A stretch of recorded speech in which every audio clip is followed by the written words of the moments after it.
think to myself, what a wonderful world.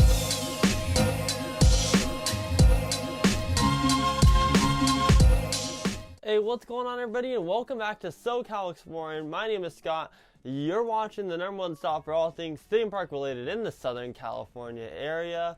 But today, we are talking about something outside of the Southern California area, soon to be in the Southern California area, and that is Mickey and Minnie's Runaway Railway. We're going to be talking about what used to be this, and is now this, and what is still this, and what's soon to be this. That's right, I'm going to give my honest review on Mickey and Minnie's Runaway Railway from the POV. Now keep in mind, I have not yet experienced this attraction at all, obviously because I live in California, so I haven't gotten a chance to go out to Orlando and experience this. This opens, Mickey's Minnie's Runaway Railway opens today when you're watching this, so for those of you guys in Orlando, props to you guys for getting the chance to ride it already, but I have studied the ride POV 5 different times and really thought about what my actual thoughts are on the attraction and the queue and how exactly it's going to fit at the Disneyland Resort when it opens in 2022. And honestly, I think I have a pretty good review on this attraction, so I'm going to be giving you my honest review and talking all about how I think it will fit into Toontown at the Disneyland Resort when it opens down here in Southern California. One thing to keep in mind, I am sick, so I'm sorry if I sound like my nose is all stuffed up and everything.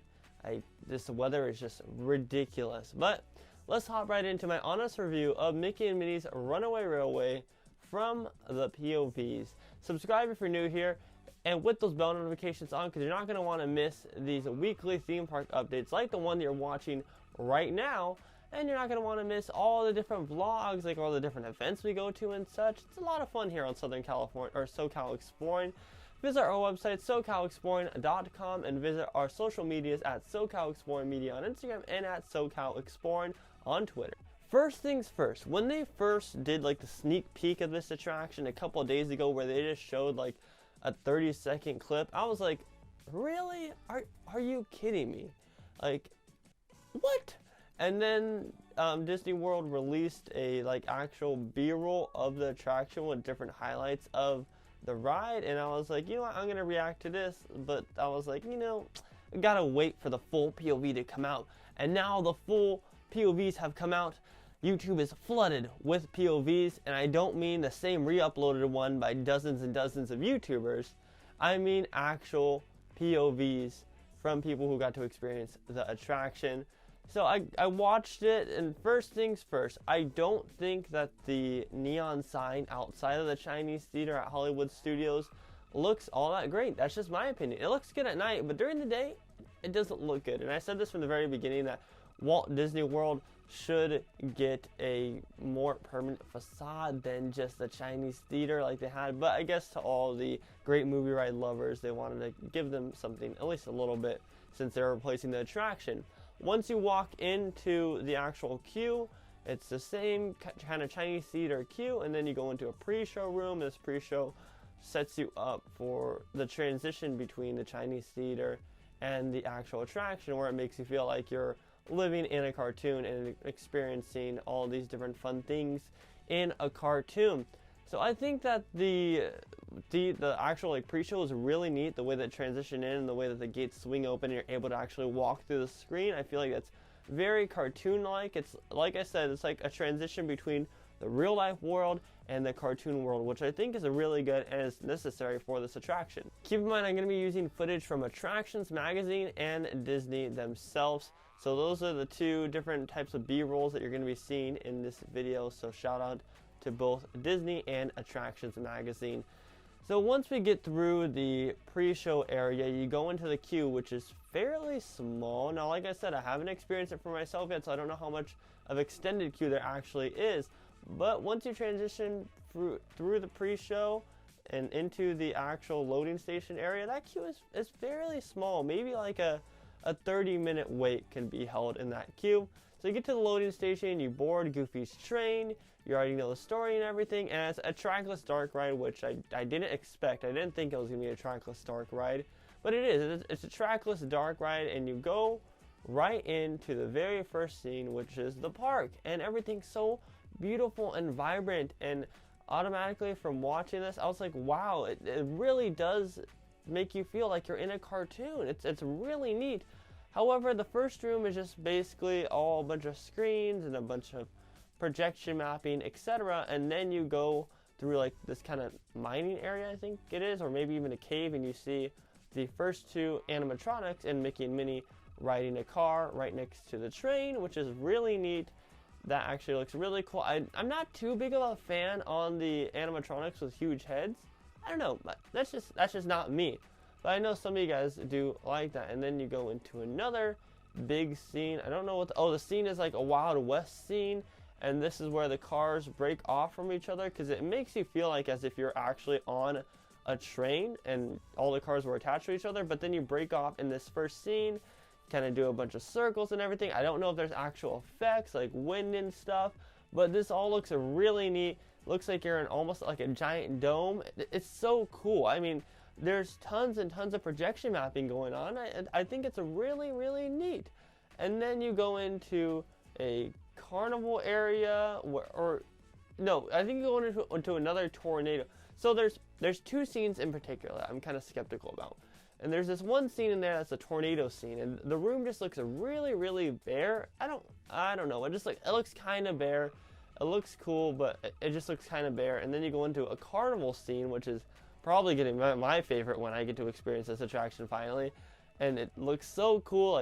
There's tons and tons of stuff, and the whole 2.5D media is so neat. If you guys don't know what that is, it's essentially 3D without you having to wear the 3D glasses. It's so cool. You can definitely tell that tons and tons of work was put into the technology of this ride, and seeing all the projection mapping even just on a video is insane, and I'm sure in person it's even more insane. And you go to different parts, like there's a deep sea part which also looks really neat. Now there is one part in particular that's a big giant screen. I don't know if this is a motion simulator or not, kind of like Rise of the Resistance, but to me, I don't know. If it's not a motion simulator, then I don't think it really works. But if it is, then I think it works telling the story. I don't know. Let me know in the comments if you guys have experienced it, if it's a motion simulator or not. There's also a scene in there where you meet Daisy Duck in this kind of ballroom, and you're dancing like as if you're in ballet class. The animatronic's pretty cool. I'll give them that. But the room is kind of bare until the action starts happening. That action happens like 5 seconds before you exit the actual room. So I think that room is kind of bare. I think it's a cool effect. It's kind of bare in there. And then all the other scenes, you go through whimsical, beautiful, very vibrant scenes. All of the different rooms and scenes are so vibrant and beautiful, and I absolutely love it. It looks so neat, and like I said, in person it just looks, I'm sure in person it looks so amazing, and I cannot wait for this attraction. And then everything ends all good with, you see another Mickey and Minnie animatronic, and this gives me Little Mermaid vibes. And there's a Pluto animatronic, which is really neat. I didn't know that they're going to be doing a Pluto animatronic, and you're in and everything is happy. Now the song that goes throughout all the music that goes throughout the ride is really catchy. I really like the song between Mickey and Minnie. I think it's really catchy, and I hope that they put it on Spotify soon, because I haven't even experienced the attraction yet, and I can be rocking out to that song. So good job on Disney's part for doing that and making a catchy song along with this whole experience. It's just all the effects put together, all the hyper-realistic media, the projection mapping, the animatronics. It all just fits so well. It's a great family fun dark ride that guests can experience at Hollywood Studios and at the Disneyland Resort. So let's hop into how I think it's going to work at the Disneyland Resort. Now, us people on the West Coast, we have to wait 2 more years for this attraction to open in 2022. And if you don't know where it's going to be placed, it's going to be placed in Toontown, replacing the Gag Factory shop to the left of Roger Rabbit's Cartoon Spin. So, do I think that it's going to fit in Toontown? Yes, I do. I think that it will fit better at the Disneyland Resort compared to Hollywood Studios. And here's why. Our facade's going to be the El Capitan Theater. and it just looks more goofy and fun and everything. And they're not going to have, obviously, the Chinese theater interior. There's going to be a more themed interior to Mickey and Minnie's Runaway Railway, because we're not just repurposing a building, we're actually building up a building. Will there be a new pre-show? I don't think so. I think they'll stick to the same pre-show. However, that room will be themed a lot better than it is over in Hollywood Studios. And also, when I was watching the ride POV, just from the sounds and the sights, you can tell that this is going to fit perfectly in Toontown. It like gives me modern day Roger Rabbit vibes. Like it really, really does. If I were to just put on headphones and listen to the sounds, I think that I'd be on Roger Rabbit at some parts. Obviously not the full part, because you'd hear the dialogue of Mickey and Minnie. But if I put on some headphones, I think that some parts of it I was on Roger Rabbit. And it's gonna fit in Toontown way better than Hollywood Studios. And you guys can quote me on that all you want. I think it's gonna fit in Toontown 10 times better than it does at Disney's Hollywood Studios. However, we have to wait 2 years for it, and I can understand why. I was really skeptical on why we have to wait so long for the attraction when they first announced that it was coming to Disneyland.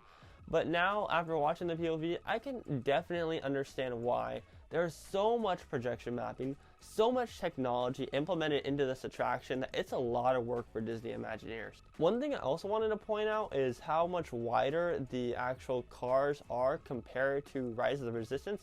Rise of the Resistance is the same seating arrangement as Mickey and Minnie's Runaway Railway, 4 and 4, 8 in total in one little car.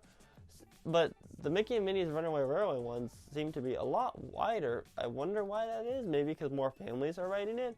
I don't know. It's kind of weird. They're just really wide, but that really doesn't have to have an effect on the ride at all. It's just something to point out. I honestly am so excited for this attraction to come to Disneyland. Like, you guys do not even know.